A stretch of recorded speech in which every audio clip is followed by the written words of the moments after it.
Hey folks, Dustin Siggins with Proven Media Solutions. Welcome to another conversation on cracking the comms code. Today we have my colleague Robert, we have Ryan with Sachs Media, KayAnn with Curley, and we're going to be talking about not just how to segment your audiences while keeping the narrative consistent and making sure that you heard all the cats, but also proving the value of pushing a client or your boss to expand an audience, go silent on an audience, how to segment, maybe over the course of time. We're going to discuss all of that because at the end of the day, nothing we says matters if we can't get someone to pay us for it. So, Robert, Ryan, KayAnn, if you could introduce yourselves briefly and kind of where you're going to take the conversation from your point of view. Yeah, I'm Robert Kuykendall, Director of Accounts at Proven Media Solutions, and Dustin and I enjoyed these with Dustin because we get to talk out loud about the private conversations or the business conversation we have literally every day or sometimes every 15 minutes. It's fun to really get some other voices like Ryan and KayAnn to join and get their perspective. My background is a little bit all over the place. Somehow I accidentally ended up in communications after spending time in the political world, the policy world, a little bit of property management, medical sales, and a few other stops in between. I'll jump in next. Hey there, I'm Ryan Cohn, Chief Strategy Officer and a partner at Sachs Media. We are a strategic communications and public affairs firm for high stakes challenges. I also lead our healthcare division, but my work spans anything from health policy to insurance to financial and pretty much everything in between. Oop, KayAnn, we can't hear you. You're not on mute, but we can't hear you for some reason. Yeah, we could hear you a minute ago. Can you hear me now? There we go. There we Fantastic. go. Okay. There we go. KayAnn Schoeneman, President and co-owner of Curley Company, strategic communications and public affairs agency based in Washington, D.C. and Seattle. I have been in this business about 30 years. I started in Washington that long ago working on political campaigns and then moved on to grassroots and public affairs work for small boutique agencies and then a large global agency. And for the past 6 years with Curley Company, much of our work focuses on the intersection of public affairs, policy, reputation management, and some strategic advisory as well. And a lot of our clients include trade associations, corporate, nonprofits. And so I'm eager for this conversation. So much in the landscape's been changing the past couple of years, and I can suspect and confirm even more so in the next few years. So this is a great time to be having this conversation. Well, the reason I thought of it originally was because we got our start with my background in politics, right? So we've got a lot of Right. public affairs work, but we've also expanded a lot into the B2B space. And what I've learned is that the same principles apply. Different audiences, you're not hitting regulators, perhaps. You're not hitting the politicians or local politics versus national. But Robert especially is leading a lot of our B2B work. And it's been really interesting to see how those principles apply. And so what I wanted to have just kind of start with here, and anyone who's watching, please bring your questions to the comments because we definitely want to answer you in real time. But I'd love for Ryan, you to talk a lot about your state work, right, at Sachs. KayAnn, you've talked about being in DC and working with global stuff. And Robert, if you can talk about what you've been doing B2B for us for the last year and a half, I think that'll create a really interesting conversation surrounding the principles of message segmentation, especially as you said, KayAnn, in our prep call, how it's harder than ever now to make that segmentation actually stick in that segment or stick within the lane you've chosen, that platform you've chosen, because everyone's going to go back to the people they trust. And if it's not you, you're in a lot of trouble. So, Ken, can you start with what's changed? You referenced that in your opening comments as well. Sure. Sure.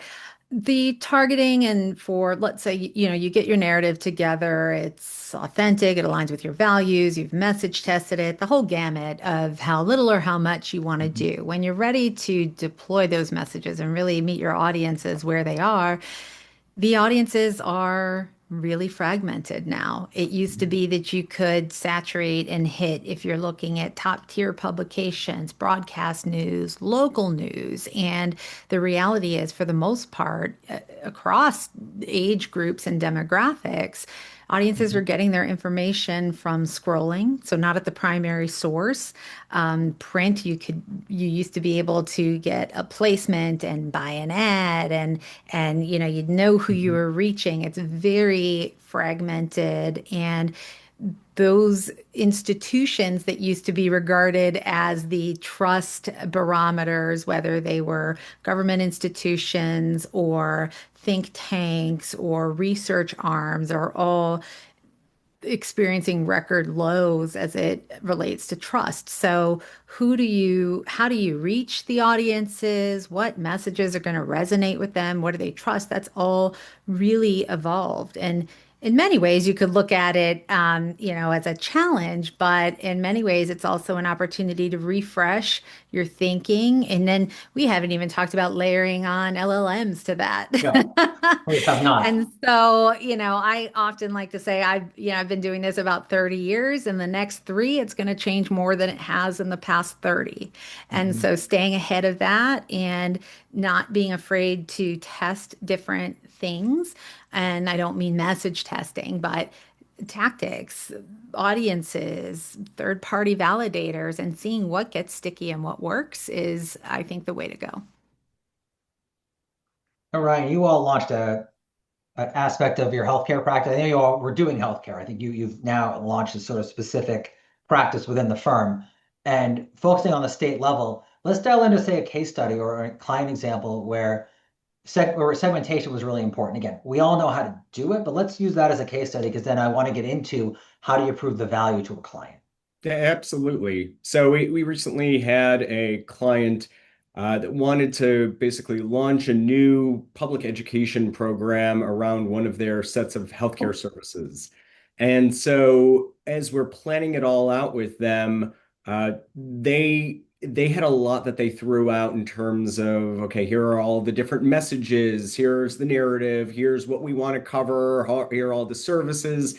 And we had to say, whoa, whoa, whoa, okay, let's slow it down and let's talk about who are we actually reaching, what Yeah. message is really important with them. And it's going to be different if you're talking to, let's say, first responders versus patients or families or regulators or other community members.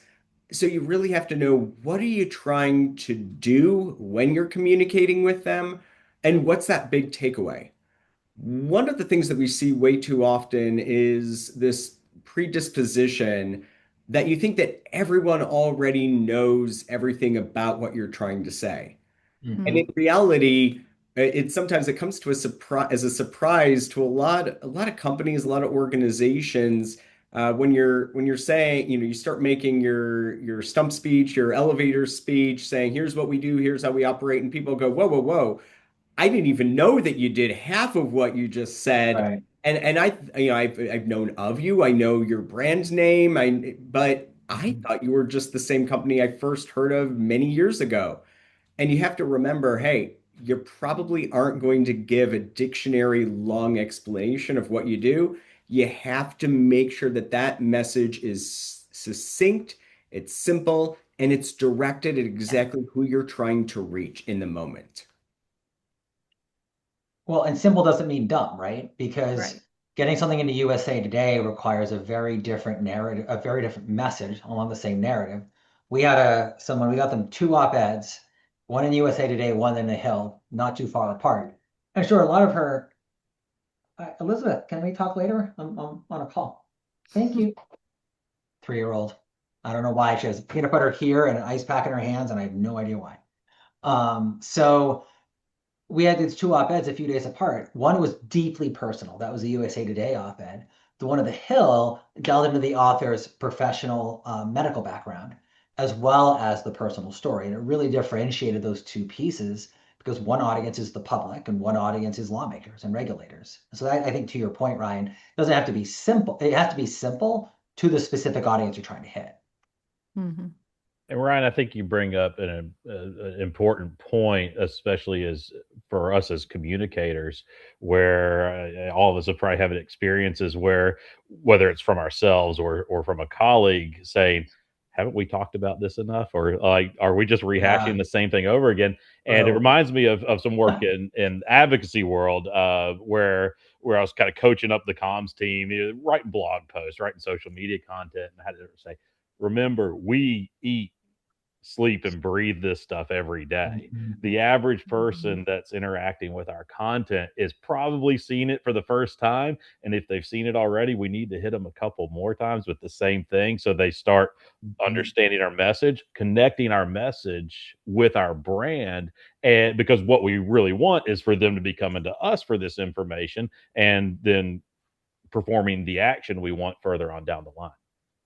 Mhm.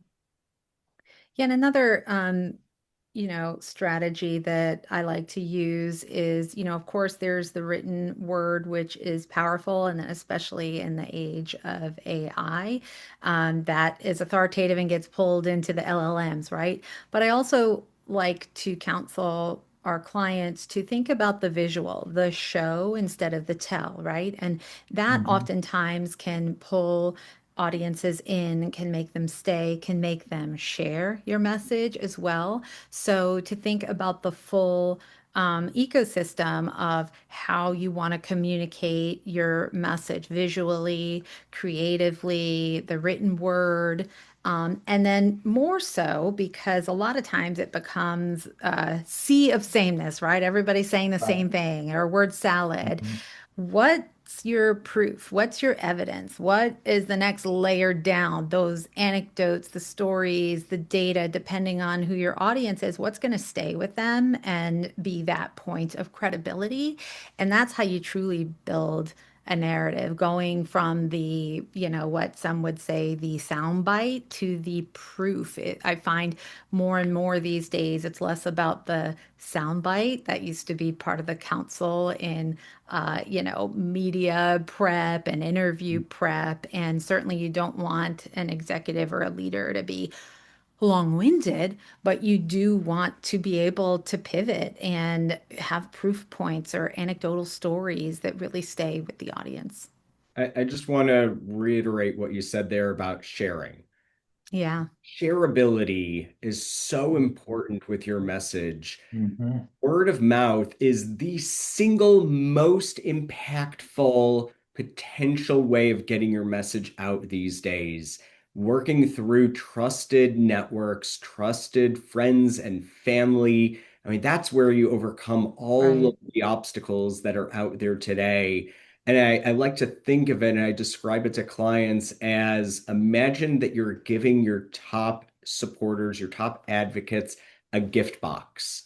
And everything Yeah. inside that may be your messaging, your talking Mhm. points, your one pagers, your fact sheets, your resources, whatever it is, and you Mhm. give it to them.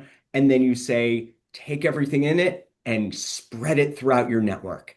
Give it Hmm. away and tell people about how great we are. Tell them the story, make it Right. direct, make it succinct, but communicate as our advocates, as our evangelists, because that really Hmm. does help to overcome those trust barriers. Hmm. And that's where I think back to where we started about how do you measure and show that it's working. Some of those metrics have shifted too, right? So you're going to want to see the Yeah. engagement and the sharing. I would argue that message pull through, again, used to be simpler when you wanted to hit the same messages over and over again. But the more that you have those allies and advocates sharing your assets and your messaging, they're going to use their own language at times. You could still Right. categorize it as such, right? But that is that much more powerful when you have a third party, an ally, an advocate taking your assets, your messaging, and adding their own layer of proof, of lived experience, of, you know, value and why. And that's how they bring others along. Do y'all think in this ecosystem, talking about the sharing, and then what our, whether it's our clients or the spokespeople are saying, we also understand there's a whole bunch of noise out there too. Yep. People doom scrolling, and there's bot farms sending content out. Do you think Right. it also there's the underneath all that there's a reason for us as communications professionals to talk even more with our clients about the Hmm. fundamentals, the repetition, the Hmm. getting your message out. In fact, yes, going viral is great, but let's go viral organically instead of trying to force going viral. And we end up with maybe a little bit more boring on the day to day, but a much stronger foundation and more opportunities to actually go viral when the environment is right for it. Hmm. Well, and you could go viral, quote viral for the wrong reasons, misinformation, disinformation. And so being able to spot that quickly and then engage quickly. Now, I know that there's this push-pull between speed and precision, and quite frankly, you have to have both in this day and age. The longer misinformation, disinformation, even, bad actors proactively targeting you with that misinformation, the longer you let it hang out there unanswered, the worse it gets, the more it starts to become the reality. And so being not just prepared, ready, being proactive in terms of, your content, having Q&As and some of that information readily available or available to your advocates and allies, right? You don't want to create your own culture of fear, but you do need to be able to identify, spot, and correct quickly when there is that misinformation out there. Yeah, so at Sachs Media, we do a lot of crisis communications, and we frequently see when we're dealing with some of that misinformation, the disinformation, and frankly, just a lot of myths and confusion that are out Yes. there. Clients, a lot of clients think that the goal is 100% perfection, that Yes. they say, Yep. hey, I know the truth and everything out there is a lie and we need to Mhm. fix it all. How dare they Right. say that? But in reality, I have to coach them up and say, look, and it may be an article, maybe a post, whatever it is, and you say, look, that started as an F. Right. We will not be able to get that to an A. Right. If we can get it to a B plus by telling your side of the narrative, if we can get some of your messaging in there, hit on some of that pull through, then we can at least establish some balance. It won't be perfect. Hmm. There will be some misinformation or some bias thrown in there, and you're not going to like all of it. But if we can at least get it reframed some to where we can say, you know what? It's not perfect, but it's a lot better than what it was. We can live to fight another day, and then we'll flip it and start working the positive, proactive track. Then we're on the right page. We're heading in the right direction. But that goes back to segmentation, which is the whole point of this conversation, right? Because you're not going to hit those audiences that have, to Robert's point, have only heard of you once. They're probably not your core audience during a crisis, because a crisis, actually, I look. My father told me this. The definition of a crisis is not what we use it as. It is actually a tipping point to where you cannot return. We vastly misuse this word, but to your point, yeah, it's true. I looked it up. Actually, there actually is a It's dictionary really interesting. I've definition. never thought about that. Yeah, we just always use it. Everything is a crisis, and so, but in a real crisis, there's no return, right? You cannot get that from an F to an A. But that also means you cannot diffuse your resources so much that you're trying to hit everybody. And so, KayAnn, can you speak to Hmm. segmentation in that sort of reactionary phase of crisis? And then, Robert, can you speak about it from the business side of being more proactive long before a crisis hits? Yeah, and you're exactly right, Dustin. I like to think of it and define it as a continuum of starting with a risk. So identify the things that could be a risk. Then as they go through, something becomes an issue, and then crisis is as you say, full-blown crisis. It's so overused these days, much like breaking news alerts, right? But the importance of segmenting and being proactive is that proactively identify what your risks are, what detractors are saying or could be saying, and why that skepticism exists. Because with the way trust is these days, the skepticism, as Ryan said, you're exactly right. You're never going to have 100%. I mean, my goodness, you're never going to have, there's conspiracy theories on everything, right? Did we go to the moon? Is the earth flat? All of that, right? So segmenting into who are you trying to reach? Who are you trying to neutralize? Who might be movable middle or persuadable, and not really expending time on the hard detractors that you are never going to move, but rather focusing on what insights can you glean from what they are saying or believe so that you can neutralize that on some level. And this is where, of course, being ready and having your mechanisms, your assets, your clear information to dispute myths, misinformation, wherever that falls. But that's also where allies, third parties that can carry your message and validate that are that much more powerful, right? Because I can say, I am who I am and what I believe in, but you line up 30, 40, 50 other people to validate that, to give a recommendation, a testimonial. It's that much stronger. So, segmenting, matching that to those audiences you care about is important.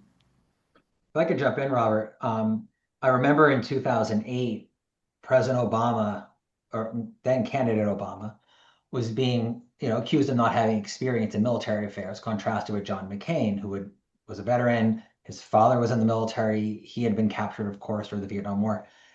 And it was brilliant. Then Senator Obama walked all these generals behind him. And here he is speaking as really the most junior person in the room by age, experience, and everything, because he had gone from being in the Senate for 4 years. But it was a brilliant counter, to your point, KayAnn, Yeah. to the public, to the voter, which was his target audience. He didn't care what John McCain thought. He thought what he looked at the voters. And of all these generals lined up behind him Yeah, the saying, visual too, this is right? the guy, right to your point about visuals. This is the segmentation of Right. I'm going to prove that I am trustworthy. So I thought of that as you were speaking. Hmm. Well, Dustin, I've always really liked the way you've articulated the idea of a trust well that a brand Oh, the has. trust reservoir. Yes. Yeah, where it's something you can fill up over time. Yeah, maybe there's no crisis, and maybe we're just a business that does something, kind of boring, not flashy. Uh, but by engaging in strategic communications, and it's really that question we often answer with a client who says, "Oh, I don't really know what I get out of this." Well, you there's always the chance that you're going to have to draw on this. Yeah, it's like Mhm. an insurance policy. When you've developed your trust with your target audiences, a crisis hits, or Mhm. you're in the news for whatever reason, or there's something out of your control. You're a government contractor, and there's a conflict in the Middle East. That could be a great thing, or that could be a terrible thing, depending on what your business does. Uh, but you have that trust that you've built up with your core audience, say your investors, over the last year or so, and so you get something tangible out of the drip, drip, Mhm. drip, drip, drip of the repetition and the fundamentals. So I've always really, really liked that way of showing, because it's one of those things that you can show the client on the front end. This isn't just about the campaign to launch a new product. This isn't just about building your brand to get more sales. There's another side. There's the defensive side too. Hmm. Mhm. You're so right. So I like to describe it sometimes as a bank with deposits and withdrawals, right? And just like you Yeah. said, Mhm. sometimes you know what might hit, sometimes you don't, but you still need Right. to be in the positive, and that sometimes can help counter when clients or leaders, organizations want to status quo. They don't want to be proactive. The proactive is putting those deposits in, right? So, it's very easy to keep your head in the sand and just say, you know what, we're going to focus on what we do. This is our lane. Right. let everyone else do their thing. But no, I mean, you've got to, I refer to it as the cookie jar of goodwill. And you want Right. to just keep making deposits in there because you never I love know. it. We got money, cookies, Yeah, water. water. Pick your analogy. You Right, need yeah, to fill it, exactly. right? But it's I'll add one more thing on this, that it's especially in a crisis, there's this tendency to want to correct the record with mhm, everyone and anyone who's mhm, criticizing you, down Mm, to mhm. the multitude of Facebook comments that are going to Oh my inevitably gosh. out there.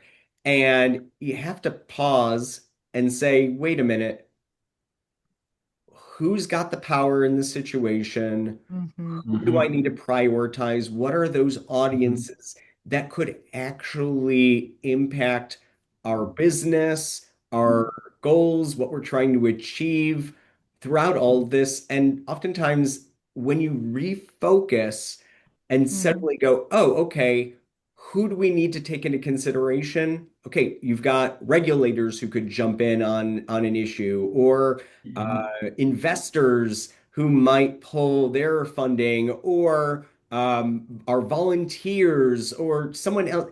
When you rethink that and you focus for them, then you can shape your messaging to make sure that you're hitting the right audience. And even if it doesn't resonate with everyone out there, at least you know that what you're saying is more likely to resonate with those who matter most in the moment for what you're trying to achieve.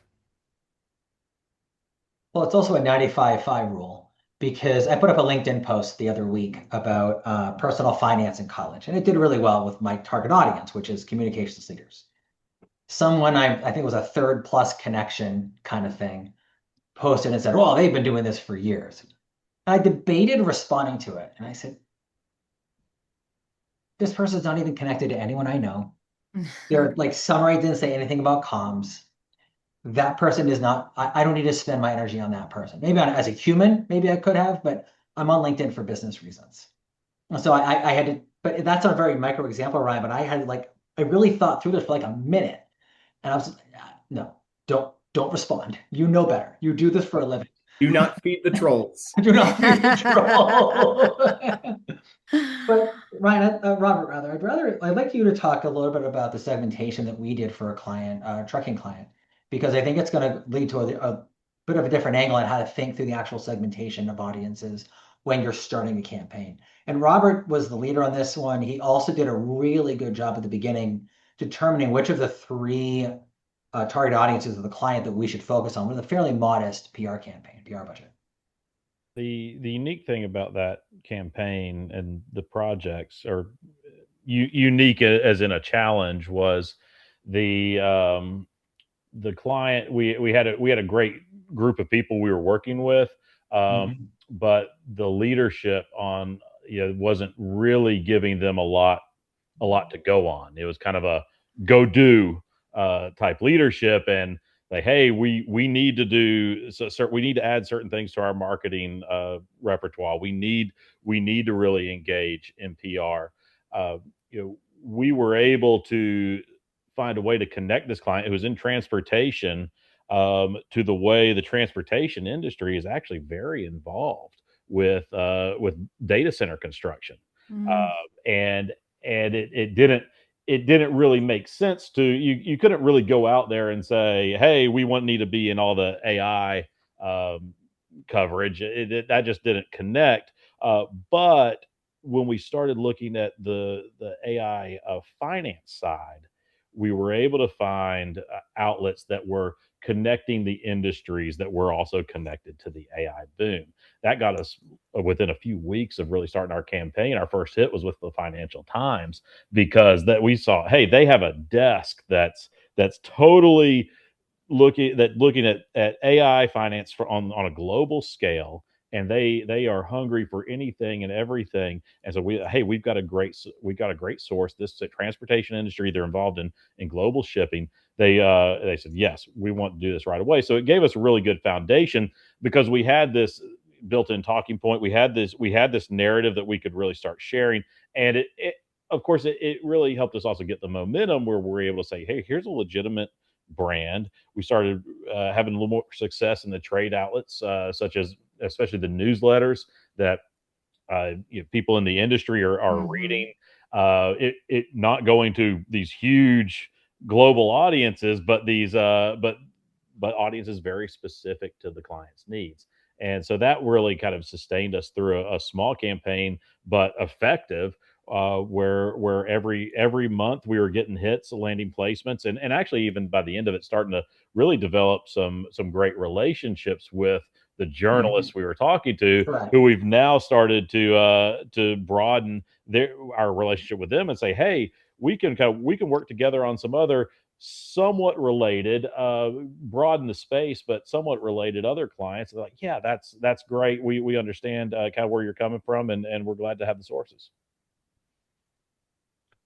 Well, and the reason I wanted Ron to tell that story is because at the very beginning, the client was going after three audiences.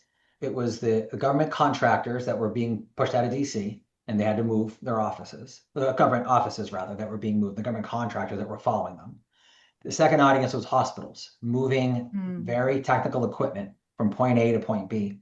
And the third was supporting data centers. And the line that Robert did all this research ahead of time and said the greatest potential is in data centers. We'd segmented out the other two segments that the client was targeting and said the narrative can stand out most because data centers don't just appear like that. Everyone talks about data centers like they flash out of nowhere like a Harry Potter movie or something. And in reality, they need this massive logistics train to get everything set up for the manufacturing and the transportation.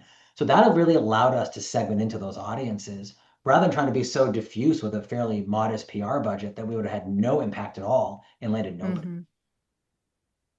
Especially, I mean, if you've got an unlimited budget, go Mhm. crazy. Right. Right. Correct. And But I that don't know sounds like about you, but I haven't met anyone these days that Right. Yeah, has. exactly. exactly, Exactly. exactly. Yeah, I like to think of this though as, I mean, with especially with a smaller budget, I mean, you're saying, hey, I've got three audiences to choose from. You Right. think of though, like, let's say I own 3 acres of land. I've got one hose. Mm. I I can if I try to water That's three brilliant. acres of land with one hose, I'm gonna have a lot of brown grass. Right. Mhm. Right.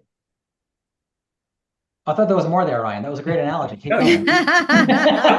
It connects. It doesn't need to be explained. Yeah, true. no, exactly. I mean, it's I like I like to say if you're trying to reach everyone, you're really reaching no one. Right. You Mhm. have to be targeted. You have to know exactly who we're trying to reach, and you have to go right after them and focus your attention, focus your resources, focus your budget. I mean, KayAnn, how do you scale that when you're talking about being a DC-based company that has global clients? How do you make that case when they might have a what they consider an unlimited budget, but you're Yeah. looking at the scale of influence needed to change? What's exciting is that, the budgets will always fluctuate. It presents a challenge, right? So what are we trying to achieve? But I love a challenge because the fragmentation has also created lots of different avenues for low risk, high reach, high ROI, right? And so Mhm. depending on who you want to reach, what you want them to believe, and then how we want to structure this, how much ownership and control do you want to have on the exact message versus how much agency do you want to give? You can scale by bringing on like-minded allies and advocates with toolkits and setting them off, to go Mhm. ahead and advocate on your behalf. That is the quickest force multiplier and an effective Mhm. one because it's grassroots. It's led from the source. What you Mhm. lose in that, and again, what's the old adage? Fast, cheap, and good, pick two, right? What Right. you Yes. lose is a little bit of that ownership and over the Mhm. control of the message, right? But the ROI Mhm. is worth it. And so we always like to understand what are we trying to achieve? What's most important? What are the trade-offs? And then get to that decision that we can implement, test the ROI, see where we need to calibrate. Because these days, it used to be let's buy a full page ad in the Wall Street Journal, Right. right? those budgets, some still exist, and for very specific instances, now you can reach that same audience with, let's say, a Wall Street Journal editor who is now on Substack, who has a significant following, who Mm. you can have an interview or a podcast conversation with that can then be shared. And let's look at who we trying to reach, what do we want them to believe, and then meet the audiences where they are. And that fragmentation becomes a benefit, right? Because it's not just, highly concentrated, really Right. expensive way to do it. Is there also a way there that y'all think about the how the some of the segments actually combine over time, Yeah. or if you are doing things the right way? For example, going back to the transportation client, the other side of that is we actually had some pretty compelling voices Mm. within the client. We were able to get some op-eds, some personal op-eds, placed at some very very good, very big national dailies. One of the things I liked seeing, and we would push them on this, but they did a really good job of taking that content from whether it was this op-ed or whether they got a hit in a newsletter or Financial Times, and repurposing the Well, hit into right. their social Yeah. campaigns, and all of a sudden you're reaching people, your customers, just your retail customers who are coming in and saying, oh, that's interesting, there's an op-ed, there's some content, there's a picture of someone at the company on what they do. They're getting this bigger picture where your first placement was really more aimed at investors. And I Hmm. think in the political world, certainly in the policy world, that certainly applies, because gosh, how much of how many press releases do we put out that say, hey, we're just trying to reach the reporters or the chattering class? Right. But once it makes it to Facebook and Twitter, starts getting that sharing volume behind it, it becomes a whole different balloon, so to speak. So it really just builds on itself the whole time. Hmm. You're so right. And an often overlooked target audience and segment is employees and internal, right? Yes. And that is one where you can have the fastest gap in credibility, right? So if Mhm. you're talking externally, but you haven't done the work internally, Mhm. there's that say-do gap, right? There's the commentary online, the Facebook groups where, if you think you're communicating internally and you're sharing Mhm. something and you don't have the expectation it will become external within 20 minutes, that's also another gap and a watch out. But Right. some organizations and it doesn't necessarily have to mean employees on payroll, it can mean partners, it can mean a lot of different things. Your internal audience you should be messaging to and using them as your focus group on what passes the laugh test or the Mhm. credibility test. And then how do you activate some of them as your own ambassadors to carry the message forward, authentically because they've got that engagement in their, what they're doing and that pride. So that's another way to scale that where segments overlap as well. You're absolutely right. I mean, employees can carry your message Mhm. in ways that leadership of a company, frankly, can't, as Hmm. trusted as, hey, here are the people who are on the front lines. They see it, they Mhm. know it, they interact. They are the face of the brand every single day. We've uh, we've got a client that has over 250,000 employees, and we've built up and run an employee advocacy program for them for about the past decade, where they started and said, hey, we want to activate our employees to contact their lawmakers about policies that we Oh. care about. Uh, Yeah. Mhm. and they started the process, and they discovered, wait a minute, their employees, they were missing this big piece there, where their employees were going, wait a minute, the first time you're ever reaching out to me to contact my lawmaker about Oh. this, well, suddenly you're asking me to do something. We've never talked about this before. I'm Mhm. employed. This is my job. I care about this, but our relationship is a little different from that. And so then we had to invest in building this Hmm. program with them focused around educating employees, engaging them, keeping them up to date about the policy issues that matter to them without the direct asks. And then finally, once we built up that relationship, we've built up the goodwill through education information, then we could ask them, hey, here's this issue that we've been talking to you about that you clearly Right. seem to care about. We all do. Now is when the rubber meets the road, and we need you to contact your lawmakers. Can you reach out to them? Can you share your story? And suddenly we've got thousands and thousands of people who are like, hand is raised. Let's go. Let's do this. Employees can be activated, whether it's for advocacy purposes with more public affairs issues, or just as representing the company around the big issues and ideas that you care about, or if in a crisis you need them to jump in, but you have to do the legwork beforehand. You can't just throw them in and say, all right, first time we're having you do this, go forth and do it. You have to build a relationship in those ways. And I want to throw some fuel on what KayAnn and Ryan just said and talk about the franchise model, because that really personifies this conversation about employees being an audience, because that dynamic, a franchisee is part employee and also part customer. They're that's a very unique relationship. But gosh, case in point, what's the number one franchise brand everyone's been talking to about the past 2 weeks? Taco Bell. You've got thousands of restaurateurs looking to leadership to say, what are we doing about the lettuce that is full of parasites?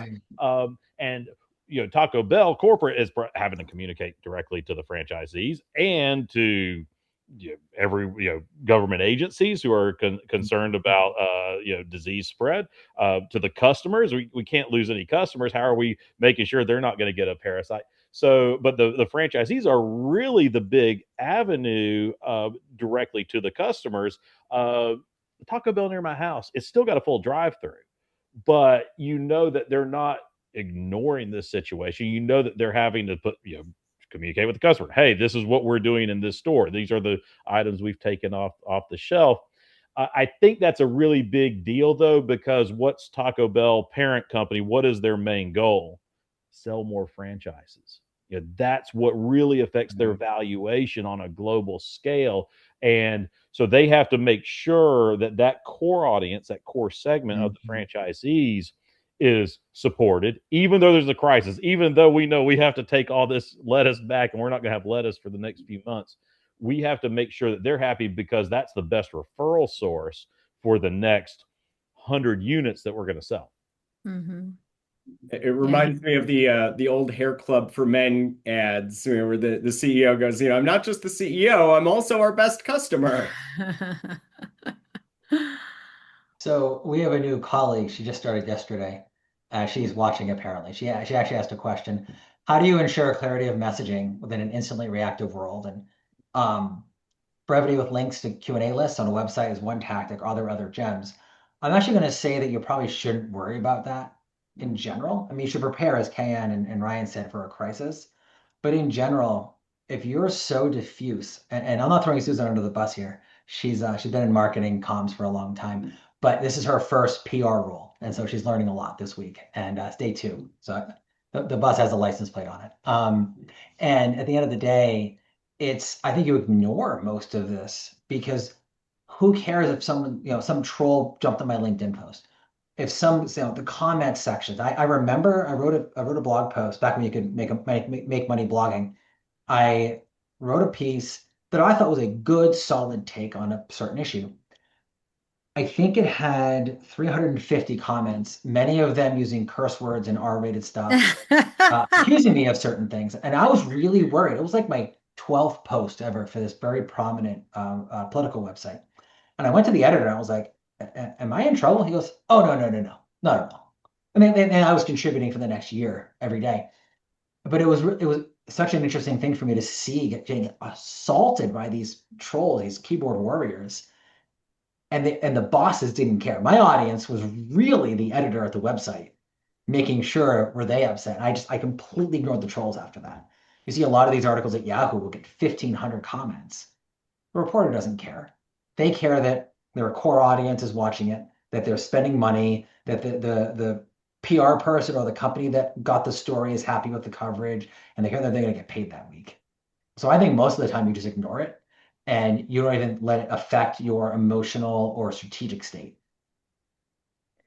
So I'd like to build on that. I love the question because the clarity and clear thinking is something I'm really passionate about, and I write a Substack on it. I've just, started it a few months ago. But what I find, because especially with AI these days, you get messaging, draft messaging, content, Mhm. and what I've done, and I do this even before AI, on is the message clear? When I'm Mhm. talking to a client, a colleague, someone, and I ask them point blank, ex tell me again what this is about. Can you articulate Mhm. it in a conversation? That tells me you Mhm. understand it, it's repeatable, it is Mhm. understandable. You're not stuck up on, I have to use this word, I have to use this Mhm. phrase, and you can explain and share and repeat, even in your own words, what it is that we're trying to do or convey or believe or create awareness around or advocate for, right? And I find that the AI layer comes in where so much content is garbage in, garbage out, slop, and oh, look, it was fast. But have you looked at it? What are Right. you trying to say? Does it make sense? Does the language explain it? And what are you taking away from it? That ownership again. And so I find that if it's repeatable, if it's understandable, a Mhm. lot of times it goes back to what we talked about earlier. Simplify the language. That doesn't mean it's basic, but it Right. means that it is repeatable, it is understandable, and it's not a bunch of jargon. Right? Well, and jargon is out of the beholder, right? The reason I actually Yeah. didn't say this explicitly, but the reason I said simple doesn't mean basic Yep. is what's simple for the CEO to say at a conference may be different than what the CIO is saying on a Yep. technical panel, Yep. for And there's a example. whole body of research that shows that the more jargon you use, the more you alienate and Right. cause distrust because it's not resonating. Sometimes you're using language people don't understand, and that's the Right. the quickest way to, alienate who you're trying to bring along or convert Yep. from just awareness to advocacy. So, I had a client that in the healthcare world, they wanted to focus basically everything that they were doing around messaging involving value-based care. mhm. And they're like, this is all the rage in the industry. This is what we do. We master it. We could be the best out there. And I had to pause at one point and go, hold on. Do What? people who you're communicating with actually know what that means? Right, What is right. value-based care? Right. And we did some polling and found out that most people have absolutely no idea what what that phrase Right. means. And that was a big eye-opening moment for that client where we said, look, we got to go back to the drawing board a little bit. We can talk about it, but we need to phrase it in ways that the target audience will actually understand.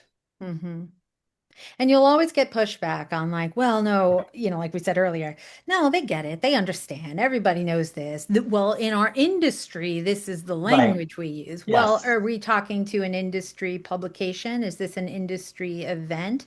And so it's that matchmaking. It's the right Mhm. audience, and this is where the segmentation comes in. You can say the same thing an infinite number of ways, right? Right. You've got to match it up with the right channel, audience, and cut it that way. So Ryan, I'm in Nashville, and I just have to ask: was that a Nashville-based company? Because with a little dirty little secret around town is that's actually a big, the healthcare finance world is a bigger deal here than probably even the music industry. hmm And we work with those with some in Nashville, but no, that one was actually one a little farther out west. Okay.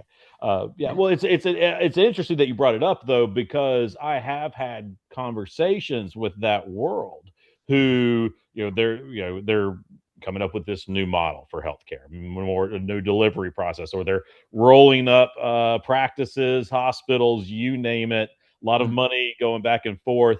and I asked, hey, how are you doing this? Like, what are you communicating? And it's one place I've identified that industry specifically doesn't have a great grasp of what they should be even communicating in the first place, because they still think of it in old school kind of finance terms. Okay, we go identify targets, we go send our business development people out, we want our associates, our analysts to go run the numbers, make sure this is a good investment. We're rolling things up, we're knocking on doors, cold calling, building relationships, sales teams out there. Have you ever thought of just telling people, the thought leadership side of this, softening that target? Yes, it's a long sales cycle, and it's a lucrative sales cycle at the end. But have you thought about investing $10,000 a month on a Right.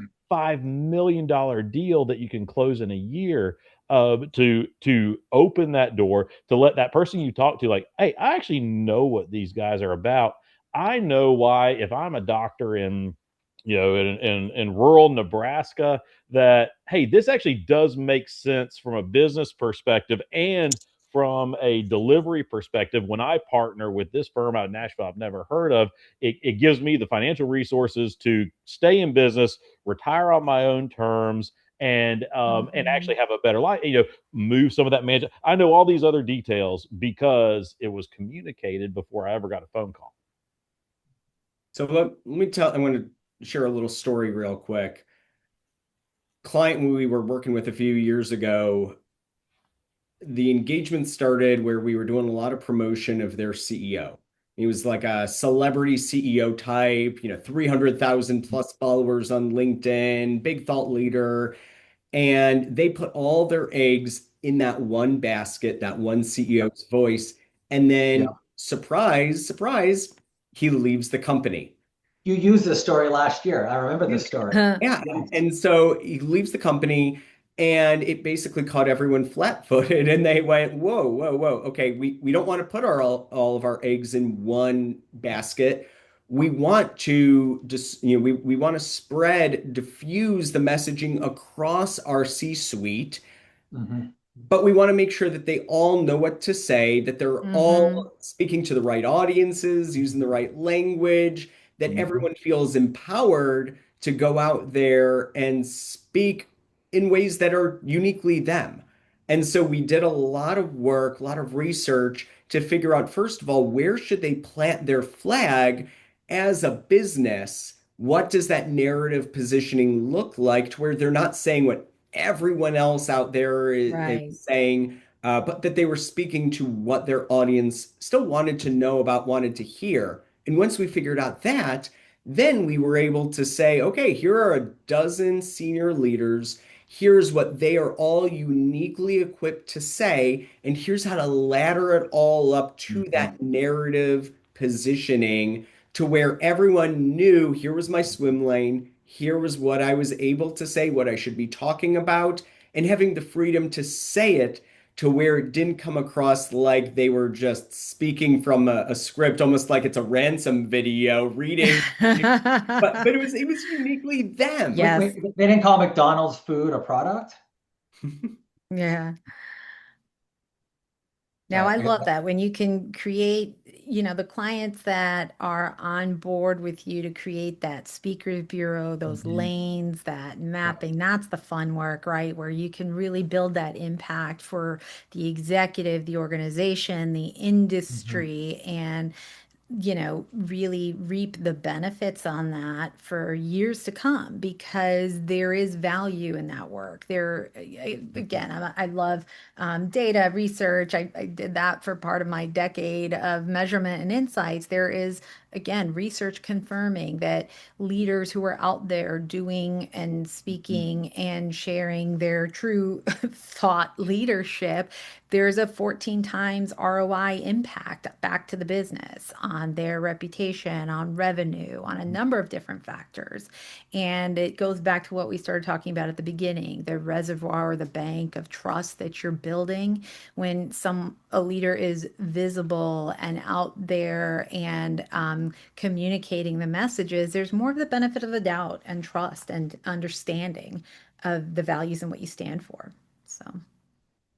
So we have 4 minutes, and Eunice asked a question. How do you measure impact in your case studies and link success back to your advice? And we're a much simpler firm, I suspect, than Curley and Sachs. We stick to earned media. We don't do polling. We don't do the research. We just secure that earned media.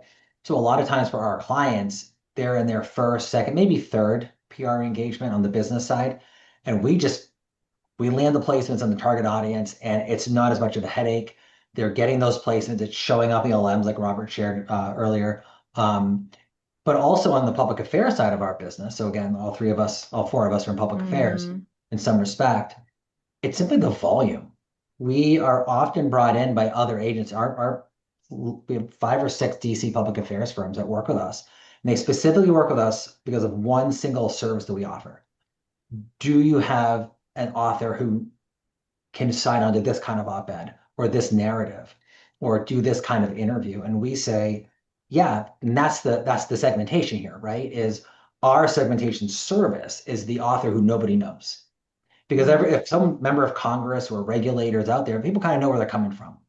But having that personalized story is really powerful. And so we're able to prove the value to Eunice's question by saying, you wanted to hit this audience with this kind of story in a segmented, to your point, KayAnn, a media market, but it landed in the state you were looking for, the region you were looking for, the political market you were looking for, or in the case of, as Robert mentioned earlier, we've landed pieces in the insurance trades. With getting those into those segmented audiences alone, I think is a success in and of itself. And then second, making sure you partner with marketing. Make sure you partner with the sales. We had a client come to us recently and they're like, the boss is looking for KPIs. It's always a great email to read. And one of them was, how many outlets have you pitched? And so I'm writing an op-ed on this, and my colleague who helped me write it has a great line he included. I'll give Drew full credit for the line. You would never say to a salesperson, how many cold calls did you make?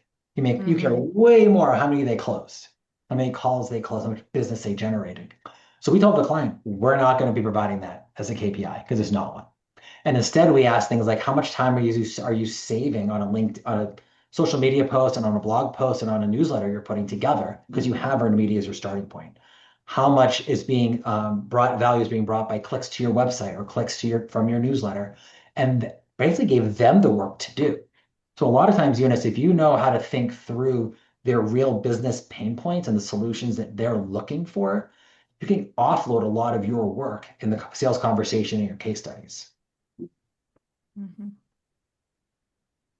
So let's Ryan, finish. you want to go first? Yeah. let's do a quick round robin here. What is the most important thing that we haven't talked about on segmentation?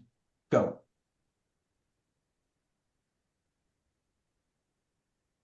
Robert, you want to jump in first on this one? Yeah, actually, the most important thing we talk about is the most important thing I always talk about, and it's always connected to my philosophy that that everything is sales. You have that philosophy? I'm shocked. Yeah.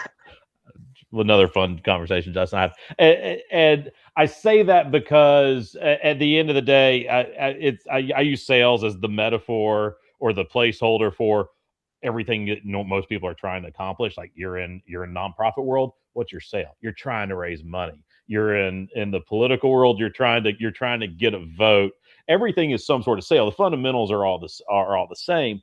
And but I think the reason I bring that up is when we look at these segments, what really makes it all stick and what really makes it all worthwhile is when we go back to the principle that we are trying to fulfill the main reason we exist as an organization. In the B2B world, it's selling the widget, right?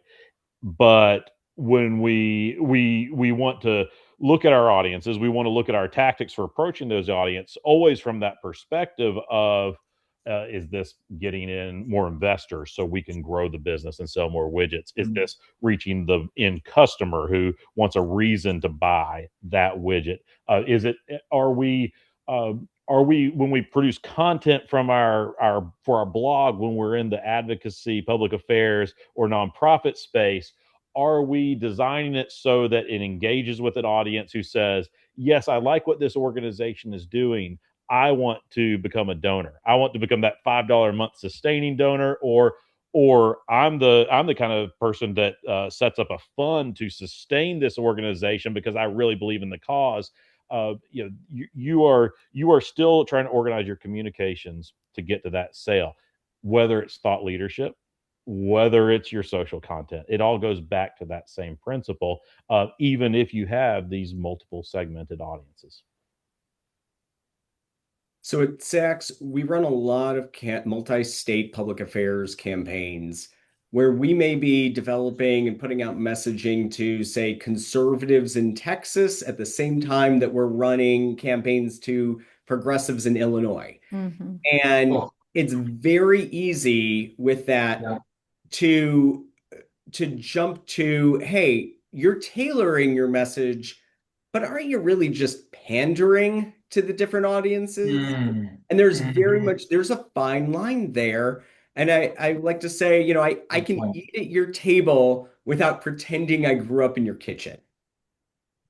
Oh, that's two good one-liners in a row. Well done. That, well, thank you. Thank you. And it comes down to you have to understand the messaging that's going to resonate with that audience. You have to know how are you adapting it to different audiences while still being authentic to it, sticking to the facts and the truth, and making sure that you're just tailoring the message. I'm just very excited for football season coming up, and I know I'll be at some, of course, inevitably some tailgates. And I'll tell you, I mean, I may tell the same story at a tailgate that I end up then saying the next week at a board meeting, but I'm going to say it in very different ways. And Yeah. that right there, it's about having that core messaging, the narrative and the story, but then understanding how do you authentically adapt it to each setting, to each audience, to where it really resonates with them, and to where if someone were to say, hey, Sachs just ran that campaign in those two different states with different audiences, and they look at them side to side, they should say, wow, okay, they adapted, but at the Mhm. core, it's the Yeah. same narrative. Mm-hmm. Yeah, and I would say that it's a mix of, but we always start with what's the goal and then what's the desired Mhm. outcome that we're trying to achieve. And that becomes the North Star because we can get so caught up in the segmentation and the labeling and the audiences. And the reality is that at some point, it people aren't as linear as we think they are, Right. and looking at the patterns and what's driving the behavior change or the advocacy or the belief that we want to achieve, and then replicating that recipe, Mhm. right? And so, Robert touched on it, and everybody did. What are we trying to achieve, whether it's sales and Right. B2B or the organizational outcome? And we are very careful not to hyper focus and make it simply a communications or a public affairs goal, Right. because we have to Yes. contribute to the larger organization, because that is Yes. the fastest Everyone needs to way hear to this. get on the, well, great, thanks, comms. But Right. we don't really need comms. Well, how is the Mhm. function contributing to Mhm. the larger organizational goals, right? And that's the Yep. thread that is most important. Sometimes the segmentation plays out just like we like it. Other times you're surprised and delighted and you find a new pattern. But Robert touched on keep, it, and keep that goal. everybody did. What are we trying to achieve, whether it's sales and Ooh, are you B2B hearing that? or the organizational outcome? And we are very careful not to. Was that me? Was that just me in my own head? I don't even know what happened there. Folks, I think I made a technical error. So Yeah. I'm going to let you all go on that very embarrassing note. That was my fault, not KayAnn's. And KayAnn, Ryan, Robert, thanks very much. This was fun. Thank you. Thanks.